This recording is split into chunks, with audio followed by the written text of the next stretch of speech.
ازاي اقدر اعمل بذور خس عندي في المنزل او في البيت او في ارضي. انا اعلمك دلوقتي تقدر تعمل بذور بالشكل اللي حضراتكم شايفينه ده، بذور خس بدون ما تروح تتعب ولا تروح العطار ولا تروح في اي حتة. انا هقول لك ازاي تعمل البذور دي عندك في المنزل او في ارضك. اول هام، السلام عليكم ورحمة الله وبركاته، معاكم اخوكم ادهم من قناة عالم الزراعة.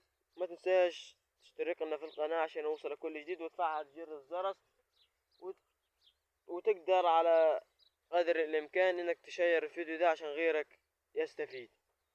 دلوقتي احنا بالشكل اللي حضراتكم شايفينه ده معانا خصاية صغير هنا، لسه الخص بالشكل اللي حضراتكم شايفينه ده صغير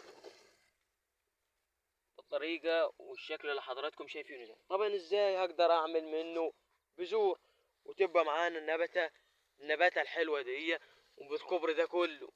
اقول لك انا على الطريقة تعملها ازاي. طبعا انت لو انت زارع خس في البيت كده، لو انت زارع خس في عندك في الارض او في البيت، ما تقطعهاش، سيبها لحد مثلا 50 يوم. بدأ ما تبدأ معاك 50 يوم هتبص تلاقيها بدأت تطلع فروع بنفس الحجم ده. طبعا دي لسه، طبعا اللي انتوا حضراتكم شايفينها دي لسه طبعا بتبدأ تكبر تاني وتاني وتالت كمان، بتبدأ تكبر لفوق. وكل ما صلي على محمد، صلي على محمد، صلي كل ما على تطلع محمد. هتبدأ انك تدي معاك زهار احسن من الزهار اللي قبله بالشكل اللي حضراتكم شايفينه ده. شايفين الزهار عامل ازاي؟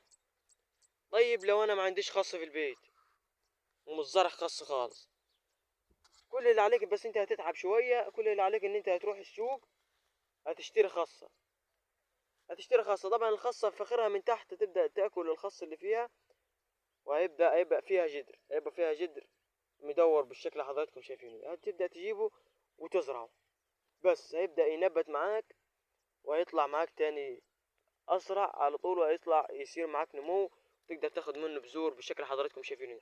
طبعا دي كمية بذور كتيرة، انا طبعا عامل 3 شجرات. طبعا دي كمية بذور كبيرة. طبعا بالشكل اللي حضراتكم شايفينه ده شكلها جميل. بصوا يا جماعة، طبعا دي انا اقدر بعد ما اخد البذور من دي اقدر افرش الارض بتاعتي كلها خص بالشكل اللي حضراتكم شايفينه ده. طبعا دي كلها بذور خص. وزي ما قلت لكم على الطريقة، وطبعا الطريقة دي تنفع برضو وليه تعمل برضو بذور الكرنب، تقدر تعمل برضو بذور الكرنب بنفس الطريقة دي. وما تنسوش تصلوا على النبي وتشتركوا في القناة عشان يوصلكوا كل جديد. طبعا دي لسه واحدة صغيرة برضو انا عاملها برضو بالشكل اللي حضراتكم شايفينه ده. طبعا لسه زي ما انتم شايفين مطلع الزهار، لسه مطلع الزهار بالشكل اللي حضراتكم شايفينه ده.